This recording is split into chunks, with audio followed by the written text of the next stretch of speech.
ഇന്നലെ നമ്മോടൊന്നിച്ച് ഉണ്ടായിരുന്നു.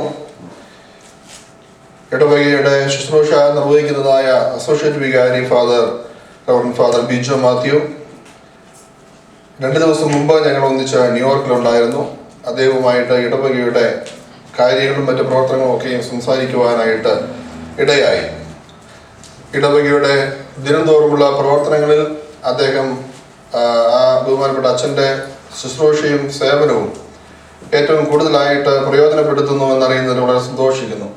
കഴിഞ്ഞ ജനുവരിയിലാണല്ലോ നാം ഈ ഇടവക ആരംഭിക്കുവാനായിട്ട് ഇടവന്നത്. അതേ തുടർന്ന് ദൈവം അനുഗ്രഹിച്ച വളരെ ഭംഗിയായ ഒരു സ്ഥലം നമുക്ക് അനുവദിച്ചു തന്നു. വളരെ ചെറിയ ഒരു ആട്ടിൻകൂട്ടം എന്നുള്ള നിലയിൽ, വളരെ ചെറിയൊരു ഇടവക എന്നുള്ള നിലയിൽ വളരെ പോരായ്മകളുണ്ട്, പരിമിതികളുണ്ട് എങ്കിൽ പോലും അതൊക്കെയും മറന്ന് ദൈവത്തിന് പൂർണ്ണമായി സമർപ്പിച്ച് ദൈവത്തിന് അനുഗ്രഹ മുഖാന്തരമായി നമുക്ക് ഇത്രയും അനുഗ്രഹകരമായ ഒരു സ്ഥലം ദൈവം നമുക്ക് നൽകി. നിങ്ങളെല്ലാവരുടെയും നിസ്വാർത്ഥമായ സേവനത്തെയും സഹായത്തെയും പ്രോത്സാഹനത്തെയും ഒക്കെയും ദൈവസന്നിധിയിൽ ഓർക്കുകയും അനവധി മടങ്ങായി ദൈവം അത് പ്രതിഫലം നൽകുകയും ചെയ്യട്ടെ എന്ന് പ്രാർത്ഥിക്കുകയും ചെയ്യുകയാണ്. ഇന്ന് നാം വായിച്ചതായ വിശുദ്ധ ഏവെങ്കിലും ഭാഗം നിങ്ങൾ കേട്ട് കാണും. കുറച്ചുപേര് വൈകിയ വന്നത്. വളരെ പരിചിതമായ ഒരു ഭാഗമാണ്. വിശുദ്ധ മത്തായി സുവിശേഷം 5-ാം അധ്യായത്തിന്റെ ഭാഗമാണ് നാം വായിച്ചു കേട്ടത്. നിങ്ങൾ ബലിയർപ്പിക്കുവാൻ പോകുമ്പോൾ അവിടെ വെച്ച് നിന്റെ സഹോദരന് നിന്നോട് വല്ല വിരോധവും ഉണ്ടായെന്ന് തോന്നിയാൽ നിന്റെ വഴിപാട് അവിടെ യാഗപീഠത്തിൽ വെച്ചിട്ട് ആദ്യമേ പോയി നിന്റെ സഹോദരനോട് നിരന്നുകൊള്ളുക, പിന്നീട് വന്ന് വഴിപാട് നടത്തുക. അതാണ് അതിന്റെ സാരമായിട്ടുള്ളത്.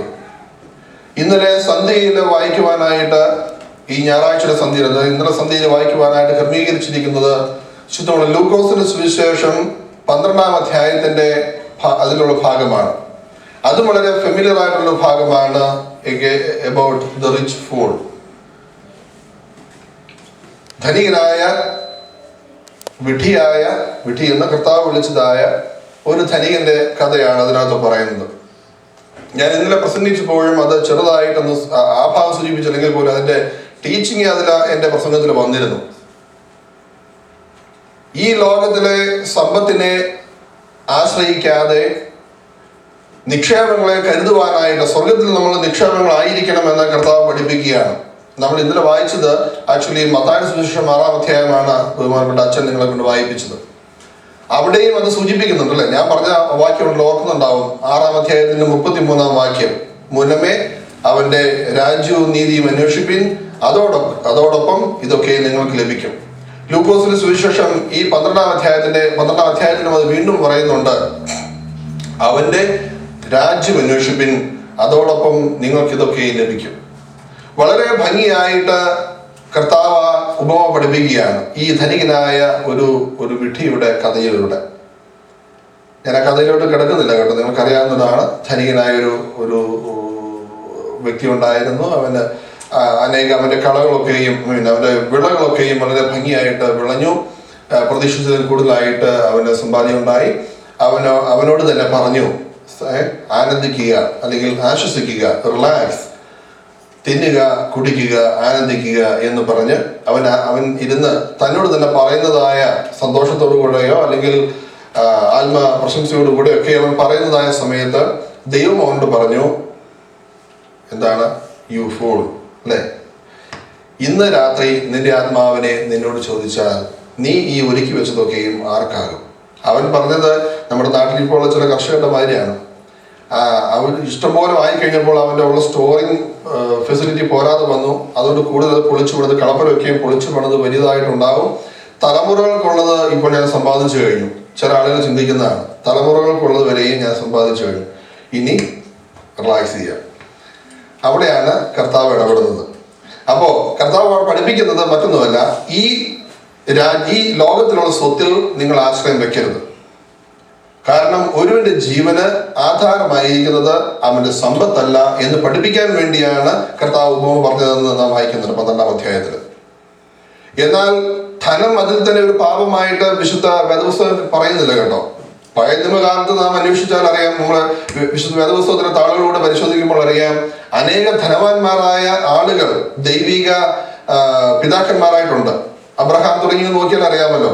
അബ്രഹാമൊക്കെയും എത്രയോ വലിയ ധനികനായിരുന്നു. പക്ഷെ അതുകൊണ്ട് ധനികനാകുക എന്നുള്ളത് അല്ലെങ്കിൽ സമ്പത്തുണ്ടാകുക എന്നുള്ളത് അതിനൊരു പാപമല്ല. പക്ഷെ അതിൽ ആശ്രയം വയ്ക്കുന്നതാണ് പാപം. വ്യത്യാസം മനസ്സിലാക്കാം. പുതിയ നിയമത്തിലോട്ട് കടക്കുമ്പോൾ പല വ്യക്തികളും നമുക്ക് കാണാൻ സാധിക്കും. ഈ പ്രശ്നക്കാരനായ ശീമോനെ കുറിച്ച് നിങ്ങൾ കേട്ടിട്ടുണ്ടോ? പ്രശ്നം ഉണ്ടാക്കുന്ന ആളെന്നുള്ള അർത്ഥത്തിലല്ല, പ്രശ്നം വെക്കുന്ന ഒരാളാണ് ഈ അല്ലേ ശീമോൻ. അപ്പോസ്തലൻ ആക്ട്സ് ഓഫ് അപ്പോസ്റ്റൽസിൽ വായിക്കുന്നുണ്ട്. ആ ശീമോൻ പത്രോസ് ശ്ലീഹ രോഗികളൊക്കെ വന്ന് സൗഖ്യം കൊടുക്കുന്നതും മറ്റത്ഭുതങ്ങൾ പ്രവർത്തിക്കുന്നതൊക്കെ കണ്ടുകഴിഞ്ഞപ്പോൾ അദ്ദേഹം വളരെ അതിനകത്ത് ക്യൂരിയസ് ആയി. So he was rich and he was curious about those things, those miracles which Simon Peter was doing. So Simon, that rich man, he asked the Saint Peter, apostle, the chief of the apostle, to give him that capacity, to give him the Holy Spirit so that he can also perform all these miracles. അപ്പോൾ ധനികനാണല്ലോ, അപ്പോൾ കുറച്ച് കൊടുത്താൽ ഇത് കിട്ടും എന്ന് ചിന്തിക്കുന്ന, ഇന്ന് ചില നമ്മുടെ സഭയിലെ ആളുകൾ ചിന്തിക്കുന്നുണ്ട് അങ്ങനെ കേട്ടോ, കുറച്ച് കൊടുത്താൽ എന്തെങ്കിലുമൊക്കെ കിട്ടുമെന്ന് ചിന്തിക്കുന്ന ആളുകളുണ്ട്. അന്ന് ശീമോൻ അങ്ങനെ ചിന്തിച്ചു മാത്രമല്ല, അത് പത്രോസിനോട് പറഞ്ഞു. പത്രോസ് അവരോട് പറഞ്ഞു, എന്ത് പറഞ്ഞു? നീ ശപിക്കപ്പെട്ടവനാകുന്നു. കാരണം ദൈവത്തിന്റെ ദാനത്തെ സമ്പത്തിനാൽ വില കൊടുത്ത് വാങ്ങാമെന്ന് നീ കരുതിയല്ലോ, നീ ശപിക്കപ്പെട്ടവനാകുന്നു എന്ന് പറഞ്ഞ് അവനെ ശപിക്കുന്നതിനെ കാണാൻ സാധിക്കും. അതുകൊണ്ട് ഈ തിയോളജിക്കൽ ഫീൽഡിൽ ഒരു ഫ്രേസ് ഉണ്ട്, സൈമണി എന്ന് പറഞ്ഞാൽ ഈ പൗരോഹിത്യം തുടങ്ങിയുള്ള സ്ഥാനങ്ങൾ അല്ലെങ്കിൽ ദൈവികമായ കൂദാശകൾ നൽവരങ്ങളൊക്കെയും പൈസ കൊടുത്ത് വാങ്ങിക്കുവാനായിട്ട് അല്ലെങ്കിൽ ഇൻഫ്ലുവൻസ് ചെയ്യാനായിട്ട് ഫിനാൻഷ്യലി മോണിറ്ററി ബെനിഫിറ്റിന് വേണ്ടി അത് ദുരുപയോഗപ്പെടുത്തുമ്പോൾ അതിന് പറയുന്ന ആ ഇതാണ് സൈമണി എന്ന് പറയുന്നത്. അത് മെത്രാപ്പൊലീത്തന്മാരെ, പ്രധാനാചാര്യന്മാരെ വാഴിക്കുമ്പോൾ അവർക്ക് കൊടുക്കുന്നതായ നിർദ്ദേശത്തിലും അത് ഉൾപ്പെടുത്തിയിട്ടുണ്ട്, ചെയ്യരുതെന്ന്. സൈമണി പറഞ്ഞാൽ ഈ പണം വാങ്ങിച്ച് സ്ഥാനങ്ങൾ കൊടുക്കുകയോ മറ്റു കാര്യങ്ങളോ ചെയ്യരുതെന്ന് വളരെ വ്യക്തമായിട്ട് അത് പറയുന്നുണ്ട്, ഇൻസ്ട്രക്ഷൻ. ഞാൻ നിങ്ങളുടെ അറിവിട്ട് പറയുന്നത് മാത്രമേ ഉള്ളൂ. അപ്പോൾ സമ്പത്ത് എന്ന് പറയുന്നത് അതിൽ തന്നെ പാപമല്ല. പഴയ നിയമകാലത്ത് നമുക്കറിയാമല്ലോ, ഇയ്യോബിനെ കുറിച്ച് അറിയാമല്ലോ. ഇയ്യോബ് എത്രയോ ധനവാനായിരുന്നു. ഈ വിശുദ്ധ വേദപുസ്തകത്തിന്റെ ചരിത്രം പരിശോധിച്ചാൽ ഏറ്റവും പഴക്കം ചെന്ന പുസ്തകം എന്നാണ് ഇയ്യോബിന്റെ പുസ്തകത്തിൽ നാം അറിയപ്പെടുന്നത്, ഈ ഹിസ്റ്റോറിയൻസ് പറയുന്നത്. ആ പുസ്തകത്തിൽ ആ ഇയ്യോബ് എന്ന് പറയുന്നത് വളരെയേറെ ധനവാനായിരുന്നു. അവനൊരു ശിക്ഷ വന്നു, പക്ഷെ ശിക്ഷയ്ക്ക് ശേഷം അവന് അത് ഇരട്ടിയായിട്ട് കൊടുത്തു, അല്ലേ? അപ്പോ ധനം എന്ന് പറയുന്നത് കൊണ്ട് അതൊരു ദോഷമാണെന്നോ എന്ന് ചിന്തിക്കേണ്ട കാര്യമില്ല. പക്ഷെ അതിൽ ആശ്രയം വെക്കുമ്പോൾ അത് പാപമായിട്ട് മാറും. ഈ ശീമോനെ പോലെ അല്ലെങ്കിൽ യൂദായെ പോലെ. യൂദാസ്കറിയാത്ത നല്ലൊരു ഉദാഹരണമാണ്. 30 വെള്ളിക്കാശ് വാങ്ങിച്ച് അതിനു വേണ്ടിയാണ് കർത്താവ് ഒറ്റുകൊടുത്തത്. അവന് പൈസ ഇല്ലായിട്ടൊന്നും ആയിരുന്നില്ല കേട്ടോ. അപ്പോ അതുപോലെയുള്ള ആളുകൾ നമ്മുടെ ഇടയിലുണ്ട് എങ്കിൽ അത് നാം ചിന്തിക്കണം. ദൈവം നമുക്ക് നൽകിയ ദാനമാണ് സമ്പത്ത് അല്ലെങ്കിൽ പൈസ. അത് നമുക്കും നമ്മുടെ കൂടെയുള്ളവർക്കും നമ്മുടെ സമൂഹത്തിനും വേണ്ടി ചിലവഴിക്കുവാനായിട്ടുള്ളതാണ്. ഞാനിപ്പോൾ റിട്ടോറിക്കായിട്ട് പറയുന്നത്, നിങ്ങളെ കർത്താവ് കൂടുതൽ പൈസ ഏൽപ്പിക്കുന്നുവെങ്കിൽ നിങ്ങൾ കൂടുതൽ മിടുക്കന്മാരാണ്, സമർത്ഥന്മാരാണ്, അത് മാനേജ് ചെയ്യുവാൻ, കൈകാര്യം ചെയ്യുവാനായിട്ടുള്ള കഴിവുണ്ടോ എന്ന് കണ്ടതുകൊണ്ടാണ് നിങ്ങളെ ഏൽപ്പിക്കുന്നത്. മറ്റു ചിലരെ ഏൽപ്പിച്ചാൽ നഷ്ടപ്പെട്ടു പോയേനെ. അപ്പൊ അതുകൊണ്ട് ദൈവം നമ്മെ ഏൽപ്പിക്കുന്നതായ പണം, നമ്മെ ഏൽപ്പിക്കുന്നതായ സമ്പത്ത്, അത് എല്ലാവർക്കും പ്രയോജനപ്പെടുവാനായിട്ടുള്ളതാണ്. നാം കാര്യവിചാരന്മാർ, സ്റ്റുവാർഡ് മാത്രമാണെന്ന് നാം ചിന്തിക്കേണ്ടതായ രീതിയാണ് ക്രിസ്തീയത്വത്തിൽ നമ്മളോട് പറയുന്നത്. പൗലോസ് വളരെ വ്യക്തമായിട്ട് പറയുന്നത്. ഞാൻ ആ ഭാഗത്തേക്ക് കടക്കുന്നില്ല. ഞാൻ എൻ്റെ ഭാഗത്തിലേക്ക് പറയട്ടെ. ഇന്നത്തെ ഏവങ്കേലിയോനിൽ നാം വായിച്ചു കേട്ടത്, ബലിപീഠത്തിൽ അർപ്പിക്കുവാനായിട്ട്, യാഗം അർപ്പിക്കുവാനായിട്ട് പോകുമ്പോൾ നമ്മുടെ സഹോദരന് നമ്മോട് വല്ല വിരോധവുമുണ്ടോ എന്ന് തോന്നിയാൽ ആ വഴിപാട് അവിടെ വെക്കുക. വഴിപാട് അർപ്പിക്കുന്നതിന് മുമ്പ് തിരിച്ചു പോയിട്ട് നിന്റെ സഹോദരനോട് നേർന്നു കൊള്ളുക. ഒരു കാര്യം പ്രത്യേകം ശ്രദ്ധിക്കണം. നിനക്ക് നിന്റെ സഹോദരനോട് വിരോധമുണ്ട് എങ്കിൽ എന്നല്ല അവിടെ പറഞ്ഞത്, അല്ലേ?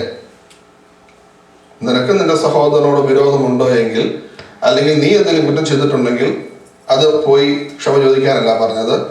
തിരിച്ച് നിന്റെ സഹോദരന് നിന്നോട് വല്ല വിരോധവും ഉണ്ട് എന്ന് നിനക്ക് തോന്നിയാൽ എത്രത്തോളം ഡീപ്പാണ് അതിൻ്റെ ആശയം എന്ന് ചിന്തിക്കണം. കർത്താവ് പഠിപ്പിക്കുന്നതായ പറഞ്ഞു തന്നതായ ആ ഒരു ആശയം എത്രത്തോളം ആഴമേറിയതാണ്. നമ്മുടെ സഹോദരന് നമ്മോട് അറിഞ്ഞോ അറിയാതെയോ ദേഷ്യമുണ്ടോ എന്ന് തോന്നിയാൽ, അല്ലെങ്കിൽ എന്തെങ്കിലും വിരോധമുണ്ടോ എന്ന് തോന്നിയാൽ, അത് പോയി നിരപ്പാകുവാനായിട്ടാണ് നമ്മോട് പറഞ്ഞിരിക്കുന്നത്. നമ്മുടെ കുഴപ്പം കൊണ്ടായിരിക്കണമെന്നില്ല കേട്ടോ. പല കൺഫ്യൂഷൻസ് ഉണ്ട്. ഈ കമ്മ്യൂണിക്കേഷൻ ഗ്യാപ്പ് വരുമ്പോൾ പല കാര്യങ്ങളും അവരവർ ചിന്തിച്ചു കൂട്ടും. അതായിരിക്കണമെന്നില്ല യാഥാർത്ഥ്യം. പക്ഷെ എന്നാലും അവൻ അങ്ങനെ ചെയ്തില്ലോ എന്ന് പറഞ്ഞുകൊണ്ടിരിക്കും. അവരുമായിട്ട് സംസാരിച്ചെങ്കിലാണ് അത് എന്താ വിഷയം എന്നുള്ളത് മനസ്സിലാവുള്ളൂ. എന്തെങ്കിലും ബുദ്ധിമുട്ട്, എന്തെങ്കിലും നമ്മുടെ പല ഇടവുകളിലും ഉണ്ട് അങ്ങനെയുള്ള വിഷയങ്ങളൊക്കെ. സഹോദരന്മാർ തമ്മിൽ വീടുകളിൽ കയറി പോകാത്ത അവസ്ഥകൾ, സഹോദരന്മാർ തമ്മിൽ മിണ്ടാത്ത അവസ്ഥകൾ. പക്ഷെ പള്ളിയിലൊക്കെ വരും. ന്യൂയോർക്കിലൊരു പള്ളിയിലുണ്ട്, ഞാൻ കൂടുതൽ ഇതിലേക്ക് കിടക്കുന്നില്ല. അപ്പോൾ അത് ക്രിസ്തീയതയല്ല. ദൈവം നമുക്ക് നൽകിയതായ വളരെ ലഘുവായ ഒരു ജീവിതമാണ് ഈ ലോകത്തിൽ നമുക്ക് നൽകിയിട്ടുള്ളത്. അത് സന്തോഷത്തോടുകൂടെ, സ്നേഹത്തോടുകൂടെ മറ്റുള്ളവർക്ക് പ്രയോജനം ലഭിക്കാവുന്ന രീതിയിൽ അത് ജീവിച്ച് ഈ ലോകത്തു നിന്ന് മാറിപ്പോയി ക്രിസ്തീയമായ ഒരു ജീവിതം നയിച്ച് ദൈവത്തോട് ചേരുവാനാണ് നമ്മെ വിളിച്ചിരിക്കുന്നത്. അതിൻ്റെ ഇടയിൽ കിടന്ന് പിരിമുറുക്കവും ടെൻഷനും, ഭാര്യയും ഭർത്താവും തമ്മിൽ, അമ്മായിയും വരുമ്പോൾ തമ്മിൽ കൂടുതലൊക്കെയും വിഷയങ്ങളാണ്. ഇത് ഇപ്പം ഈ നമ്മൾ ഈ ടി വിയിലോട്ട് കയറിയാൽ ഇത് തന്നെയുള്ള വിഷയങ്ങൾ. അതിൻ്റെ ടെൻഷൻ അതിൻ്റെ കൂടെ അല്ലേ, നമുക്ക് അല്ലാത്ത ടെൻഷൻ ഇഷ്ടംപോലെ ഉണ്ട്. അപ്പോൾ നമുക്ക് നൽകിയിരിക്കുന്നതായ ഈ ചെറിയ ജീവിതം അത് സൗഭാഗ്യകരമായിട്ട് മറ്റുള്ളവർക്ക് പ്രയോജനകരമാകുന്ന രീതിയിൽ, കർത്താവിന് മഹത്വം കരയറ്റുന്ന രീതിയിൽ ജീവിക്കുവാൻ നമുക്ക് സാധിക്കട്ടെ. നമ്മുടെ സഹോദരൻ അവിടെ ഒരു സിംബോളിക്കായിട്ട് പറഞ്ഞതാണ്, ആർക്കെങ്കിലും നമ്മോട് വിരോധമുണ്ടോ എന്ന് നമുക്ക് തോന്നിയാൽ അവരുമായിട്ട് നിരപ്പായിട്ട് ശുശ്രൂഷ നിർവഹിക്കുവാനാണ് ഇവിടെ പറയുന്നത്. അതിന്റെ തുടക്കത്തിൽ ഇങ്ങനെ നാം വായിക്കുന്നു, നീ കൊല ചെയ്യരുത് എന്നും കൊല ചെയ്യുന്ന ഏവനും ന്യായവിധിക്ക് അർഹനാകുന്നു എന്നും പൂർവികന്മാരോട് പറയപ്പെട്ടിട്ടുള്ളത് നിങ്ങൾ കേട്ടിട്ടുണ്ടല്ലോ. ഞാനാകട്ടെ നിങ്ങളോട് പറയുന്നു, കുറച്ചുകൂടി സീരിയസ് ആയത്, തൻ്റെ സഹോദരനോട് വൃഥ കോപിക്കുന്ന ഏവനും ന്യായവിധിക്ക് അർഹനാണ്. തൻ്റെ സഹോദരനെ മൂഢ എന്ന് വിളിക്കുന്ന ഏവനും സഭയിൽ ശിക്ഷാർഹനാണ്. ഭോഷ എന്ന് വിളിക്കുന്ന ഏവനും അഗ്നിനരകത്തിന് അർഹനാണ്. നാം നമ്മുടെ വാക്കുകളെ ശ്രദ്ധിച്ചാണ് ഉപയോഗിക്കുന്നത് എന്ന് ചിന്തിക്കണം. പലപ്പോഴും ഒരു വ്യക്തിയെ നാം മുറിപ്പെടുത്തുമ്പോൾ വേദന അത് വാക്കിലൂടെ ആവാം, മറ്റ് പ്രവർത്തനങ്ങളിലൂടെ ആകാം. പക്ഷെ ഒരു വ്യക്തിയെ നാം വ്രണപ്പെടുത്തുമ്പോൾ ആ വ്യക്തിയുമായി ബന്ധപ്പെട്ട് അനേകം ആളുകളുണ്ടോ എന്ന് നാം ചിന്തിക്കണം. ദൈവത്തിൻ്റെ ഒരു സ്വരൂപമാണ്, ദൈവത്തിൻ്റെ ഒരു ചൈതന്യമാണ് ആ വ്യക്തിയിലും പ്രശോഭിക്കുന്നത് എന്ന് നാം മനസ്സിലാക്കണം. ഞാൻ 2 ആഴ്ച മുമ്പ് ഒരു കഥ വായിച്ചു, പഴയ ഒരു പിതാവിനെ കുറിച്ചാണ്. അദ്ദേഹത്തോട് ചോദിക്കുന്നു, ശിഷ്യൻ ചോദിക്കുന്നു, അദ്ദേഹം ഒരു വലിയൊരു വിശുദ്ധനായിട്ട് ഗണിക്കപ്പെടുന്ന ഒരു പിതാവാണ്, ഒരു ആബട്ടാണ്. അദ്ദേഹത്തോട് ചോദിച്ചു, ആരാണ് വിശുദ്ധൻ എന്ന് വിളിക്കാവുന്നത്? അപ്പൊ ഈ വിശുദ്ധൻ മറുപടി ഒന്നും പറഞ്ഞില്ല, കൂടെ ഇങ്ങനെ പോവുകയാണ്, വേറെ കാര്യങ്ങളൊക്കെ പറഞ്ഞു പോവുകയാണ്. അവസാനം ഇവരൊരു കാട്ടിൽ കൂടെ യാത്ര ചെയ്യുന്നു. കുറെ യാത്ര ചെയ്ത് കഴിഞ്ഞ് വളരെ ദൂരത്ത് ഒരു ചെറിയ ലൈറ്റ് കാണുന്നുണ്ട്, ഒരു വിളക്കിന്റെ പ്രകാശം കാണുന്നുണ്ട്. ശിഷ്യൻ പല പ്രാവശ്യം ചോദിച്ചു, അവസാനം വീണ്ടും ചോദിച്ചു, ഞാൻ ചോദിച്ചതിന് ഗുരു മറുപടി പറഞ്ഞില്ലല്ലോ, നമ്മൾ എങ്ങനെയാണ് വിശുദ്ധനായിട്ട് ഒരാളെ കാണുന്നത്? അപ്പൊ ഗുരു അവസാനം പറഞ്ഞു, നമ്മളിപ്പോൾ അങ്ങേ അറ്റത്ത് ഒരു വെളിച്ചം കാണുന്നുണ്ടല്ലോ, നമ്മൾ അവിടെ ചെല്ലുന്നത് most probably that will be A hut, ഒരു ഏതൊരു വീടായിരിക്കും. ആ വീട്ടിൽ ചെന്നിട്ട് നാം മുട്ടുന്നു, രാത്രിയാണ്, വനാന്തരമാണ്, വളരെ ലോൺലി പ്ലേസ് ആണ്. അത് തുറക്കുന്ന ആൾ നമ്മോട് ചോദിക്കുന്നു, എന്താണ് കാര്യം ചോദിക്കുന്നു, നമ്മളിവിടെ രാത്രി താമസിച്ചോടെ ചോദിക്കും. അവൻ അതിന് മറുപടി പറയില്ല, അവൻ കുറെ ചീത്ത നമ്മൾ വിളിക്കുകയാണ്. ഇവിടെ ഈ സമയത്ത് ആരെ നിങ്ങൾ വിശ്വസിക്കുന്നതിനെ, നിങ്ങൾ ആരാണ്, മറ്റാ വർഷ വളരെ അധിക്ഷേപിക്കുന്നു, നമ്മൾ അർഹിക്കാത്ത രീതിയിൽ നമ്മളെ അപമാനിക്കുന്നു എന്ന് കരുതുക. ഇതൊക്കെ കേട്ട് കഴിഞ്ഞിട്ടും ആ വ്യക്തി ദൈവത്തിന്റെ പ്രതിരൂപമാണ് എന്ന് നമുക്ക് കാണുവാൻ സാധിക്കുമെങ്കിൽ നാം വിശുദ്ധിയിലേക്ക് വന്നു. ഇച്ചിരി കുടിയതാട്ടോ. അതായത് മറ്റുള്ളവർ നമ്മെ കുറിച്ച് എന്ത് ചിന്തിക്കുന്നു എന്നതല്ല, ദൈവം നമുക്ക് തന്നതായ ആ സ്നേഹം മറ്റുള്ളവർക്ക് പ്രയോജനപ്പെടുത്തുവാനും മറ്റുള്ളവരിലേക്ക് വ്യാപരിപ്പിക്കുവാനും നാം ശ്രമിക്കണം എന്നുള്ളതാണ്.